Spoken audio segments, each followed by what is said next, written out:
The faculty or action of forming new ideas or images or concepts of external objects not present to the senses. What is this? This is imagination. Imagination could help students if they're struggling in school by making their ideas clear and easier to find. Anyone knows or is a kid who struggles in school and ideas just won't come to them. My sisters and I use our imagination all the time. So, we have a cardboard box. We could turn it into a car or a house and we play with it all the time.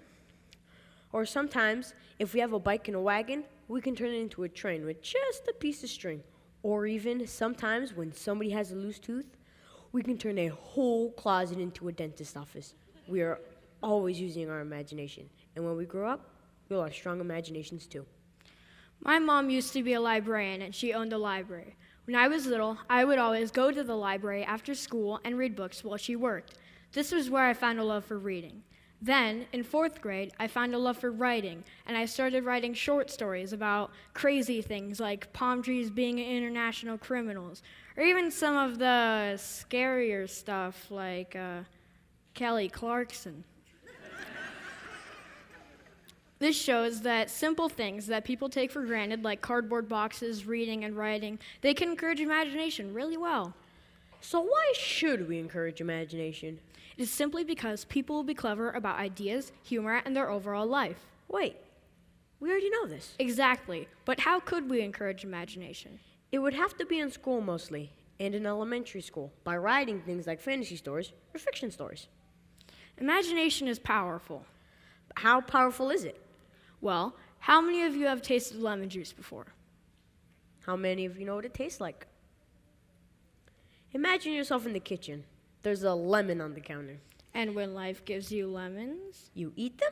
Exactly. Now, cut the lemon in half and squeeze the juice into your mouth. How many of you, in real life, shivered or cringed? How many didn't? If you didn't, this means you may have a weak imagination. Imagination is the ability to create realities inside of your brain.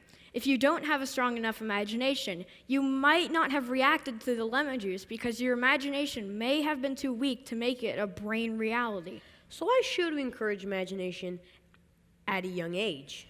Well, as kids grow, we learn from how we grow. For instance, a lot of families grow up with the tradition that on Christmas Eve, they will open one present before Christmas morning. Then, a lot of people grew up to have kids, and they would do the same thing with their kids. Many of you here grew up believing in a certain universal goodness, and a lot of you probably did end up believing in that certain universal goodness when you grew up.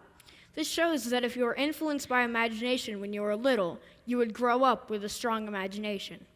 Imagination is powerful, and harnessing it could help society grow very, very much. This is why we all, kid, adult, parent, McDonald's employee, veterinarians, grandpas, grandmas, athletes, musicians, and even Kelly Clarkson, we should encourage imagination to all. So, when you guys walk out of this room today, I want you to find out if it's a life-changing idea or just something to play with. What will you do with your cardboard box?